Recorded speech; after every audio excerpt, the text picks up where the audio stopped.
One of the greatest mysteries about the supreme hierarchy of the gods of Olympus and knights of the Zodiac has finally been solved. And the names of some of these gods hide a secret that absolutely changes everything we knew about the series canon. Hello, Knights and Amazons. Welcome to another video here on the Sempre Quis Saber channel. I'm Wes, and in today's video, we're going to analyze each of the 12 Olympian gods that were revealed in the new chapter of Saint Seiya, Heaven's Saga. Did you like the topic? So go ahead and click like, subscribe to the channel, activate the notification bell, and let's get into this awesome video.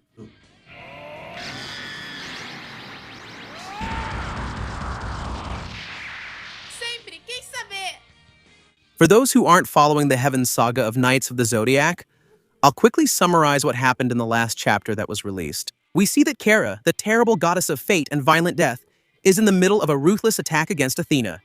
She is the younger sister of the twin gods, Hypnos and Thanatos. She was officially added to the franchise to fill one of the biggest plot holes in the classic series. It was Kera who was responsible for sending that evil spirit, the lemur, to possess the kind Gemini Saga in the past, thus causing all the tragedy. From the sanctuary, the death of Grandmaster Shun, and the attempted assassination of baby Athena.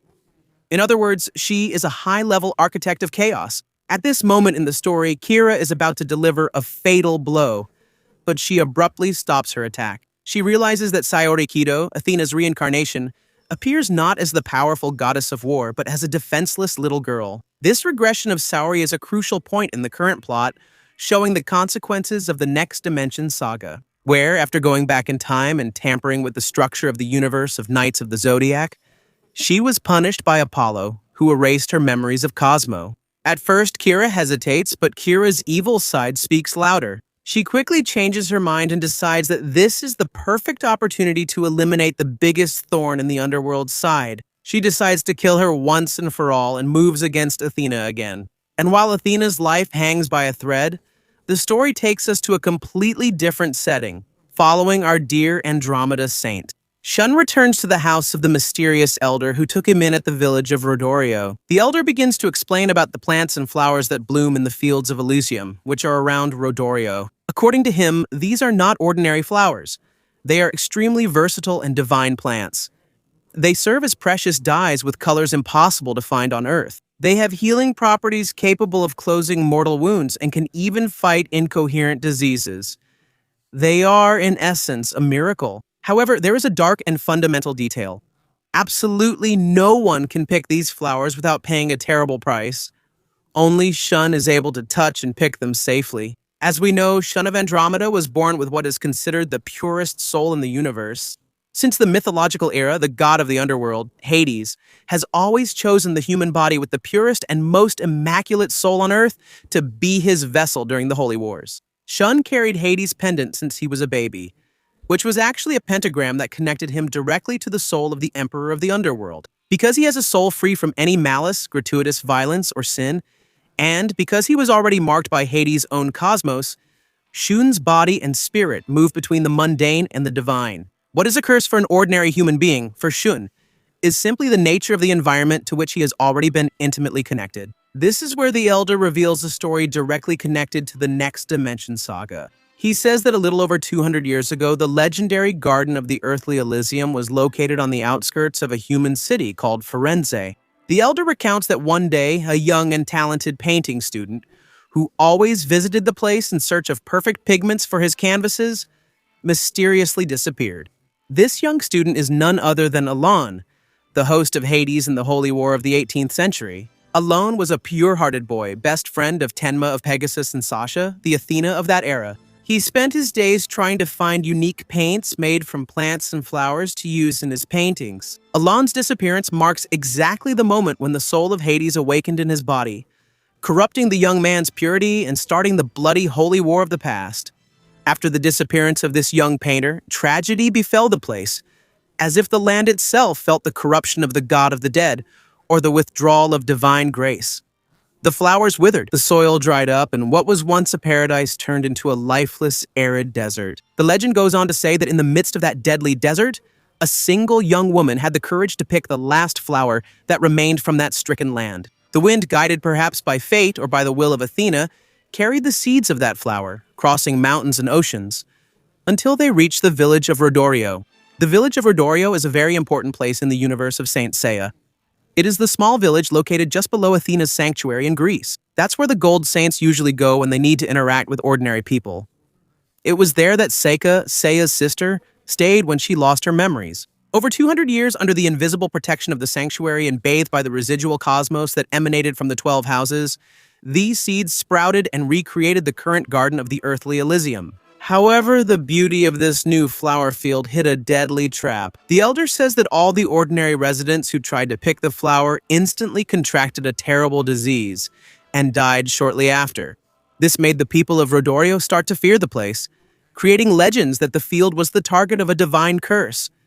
And they weren't entirely wrong. The cosmos of the gods and the vital energy of the Elysians are too dense and powerful for the physical body of a normal human to withstand. The only exception in centuries was precisely the young man with green hair who suddenly appeared in the flower field a few weeks ago. Shun, taken in by the elder, helped with the harvest and didn't suffer any symptoms of the curse at all. Intrigued and amazed by this living miracle, the elder suggests, with the wisdom of someone who has seen many generations pass, that Shun is a normal boy and that he carries a great mission on his shoulders. Moved by these words and feeling the call of destiny, Shun walks to the center of Elysium and, with his heightened senses as a saint, feels a dense and threatening divine cosmo hanging in the air. The battle was underway. The narrative then cuts to the scene of the battle between Athena and Kera. Las Comune appears on the battlefield and saves Athena. She is a formidable warrior who answers directly to Callisto, the commander of Artemis's troops. She is the leader of an elite unit of the satellites. Artemis's army consists of lethal archers who patrol the Temple of the Moon. Las Comune herself is famous for her cruelty and for her arrows infused with Cosmo. She arrives accompanied by a squad of satellites and, without wasting any time, initiates a coordinated attack. Fierce and merciless against Kera, aiming to protect Athena. The sky fills with energy arrows, but the difference in power quickly becomes overwhelming. Kera is a goddess. With terrifying dark movement and power, the satellites are annihilated in a matter of seconds, turning the coordinated attack into a one-sided massacre. And when Kera raises her power to deliver the coup de grace and erase the commune from existence, the miracle happens. Saori Kido intervenes, driven by her unconditional love for life and her eternal duty to protect the oppressed. Saori stops Kera's attack. The impact is immense. Kera freezes in complete shock. She widens her eyes as she senses from that girl the unmistakable, grand, and warm trace of Athena's Cosmo. The goddess of earth had not disappeared. She was there, and her will was unbreakable. And it is at the end of this masterful chapter that Kurumada drops the biggest bombshell on the Saint Seiya fan community. The chapter ends by detailing, in a canonical and official way, the complete pantheon of the 12 gods of Olympus, within the franchise, leaving Kera completely shocked by the undeniable presence of the goddess of earth and setting the stage for the celestial war. But the big surprise was not just the revelation of who the 12 gods are, but the way they were named. Some Olympian gods had their names presented in their Roman version, not the Greek one. This is a brilliant script detail that settles decades-long debates. In the official manga canon, the Roman and Greek names represent the same gods. The gods didn't change, only the way ancient civilizations called and worshipped them merged in the series' mythology. And now, I'm going to introduce each of them to you, starting with her. Number 1. Artemis, the goddess of the moon.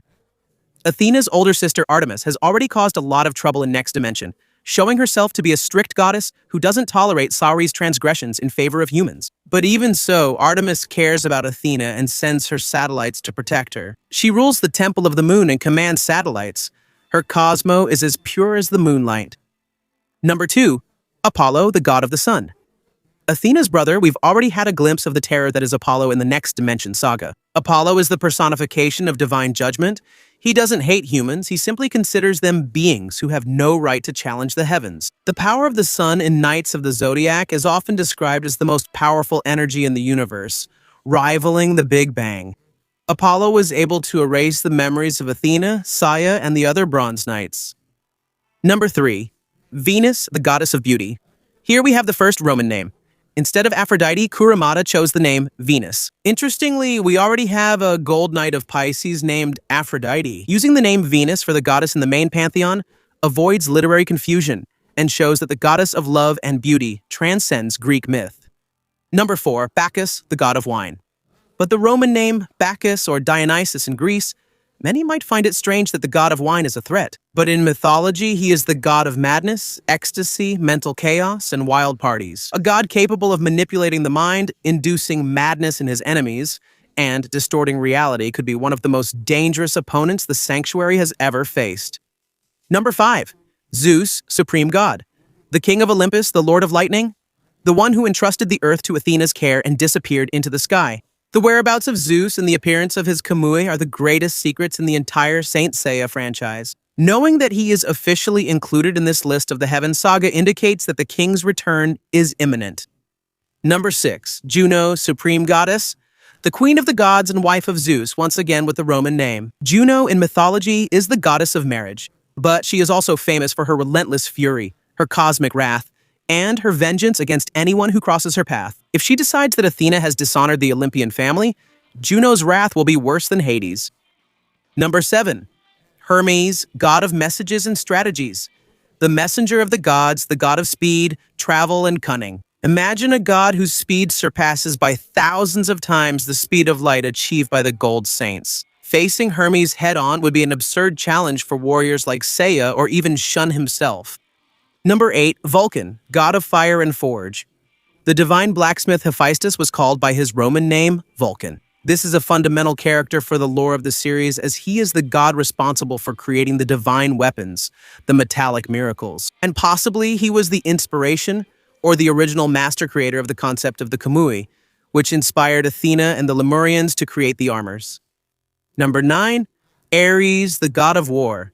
The great historical rival of Athena, the god of bloody war and carnage. The legends say that the holy war against Ares and his armies of berserkers, divided into 4 battalions, was the most brutal and deadly that the sanctuary ever faced in ancient times, forcing the knights to use the weapons of the Libra armor to defeat them.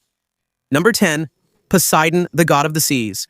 Our old acquaintance who uses the body of the young billionaire Julian Solo. Although he was a major villain in the classic arc, Poseidon proved to have honor by sending the gold armors to Elysium during the fight against Ares. He is sealed in Athena's amphora, but his place among the 12 Olympians is unquestionable. He is the emperor of the oceans. Number 11. Athena, the goddess of the earth. Our beloved Sayori, the goddess of wisdom, of just war, and an irreproachable defender of humanity. She is the one who would rather bleed for her people than live in the conflict of Olympus. The fact that the gods acknowledge her official title while preparing her execution only shows the seriousness of Athena's rebellion. Number 12. Hades, god of the underworld. And finally, the great classic executioner, the lord of the world of the dead, Hades. The one who wanted to bring the great eclipse to drown the earth in eternal darkness. Even though his true body was destroyed by Seiya and Athena in the Elysium, his essence and his position in the mythological hierarchy will never be erased. But Kurumada is unifying all the concepts. The fusion of Greek and Roman nomenclature opens up a huge range for the creation of new warriors who serve these gods. The stage for the true and final war in the heavens is set. Saori's life is in maximum danger. And now the Bronze Knights will have to face the most powerful enemies in the final saga. Did you like the video? Leave a comment so I know, and of course, thank you for watching until the end. See you next time. May your Cosmo burn to infinity.